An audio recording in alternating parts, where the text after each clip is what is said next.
খুলনার ডুমুরিয়ায় হোগলা পাতা আর সুপারি গাছের পাতার খোল দিয়ে তৈরি হচ্ছে রপ্তানিযোগ্য ঝুড়ি আর ওয়ান টাইম প্লেট। পৌঁছে যাচ্ছে ইউরোপ আমেরিকার বাজারে। এ পেশা বদলে দিয়েছে শতাধিক গ্রামীণ নারীর জীবন।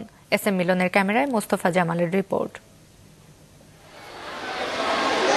গ্রাম্য নারীদের এই কর্মচাঞ্চল্যের দৃশ্য খুলনার ডুমুরিয়ার ভিলেজ সুপার মার্কেট প্রাঙ্গণে। এখানে হোগলার পাতা দিয়ে তৈরি হচ্ছে সুতা, আর তা দিয়ে গৃহিণীরা হাতে বানাচ্ছেন পরিবেশ বান্ধব ঝুড়ি।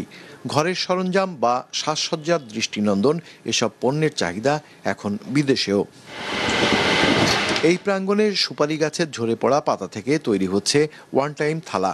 পরিবেশ বান্ধব পণ্য হিসেবে এগুলো যাচ্ছে বিদেশের হোটেল রেস্টুরেন্টে।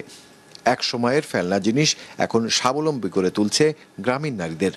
আমরা আগে আছে তলা বুনি, তারপরে আছে ফ্রেম দিয়ে ফ্রেমে বুনি, তারপরে আছে বাস্কেটটা শেষ করি। সকালবেলা এসে পাতাগুলো দিয়ে পরিষ্কার করে মেশিনে হিট দেওয়ার পরে পাতাগুলো পরিষ্কার করে মেশিনে কাজ করি। পরে সেই পাতাটা 4 থেকে 5 মিনিটের ভিতরে প্লেটটা হয়। মানে আমাকে পরিবারের স্বাস্থ্যতা বাড়েছে, বাড়তি আয় আসছে, ছেলে মেয়েরা স্কুলে যাতে কোনো সমস্যা আসছে না।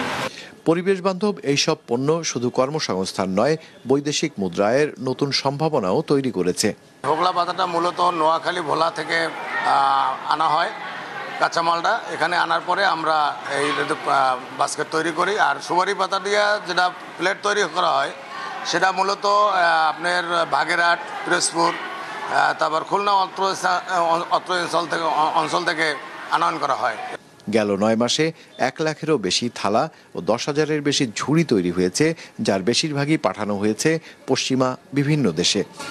এগুলো যেমন পরিবেশের জন্য ভালো, মানব স্বাস্থ্যের জন্য ভালো, যে কারণে চাহিদা আছে। এখন এটা দিন দিনই চাহিদা বাড়ছে, যে কারণে সম্ভাবনাও বেশি।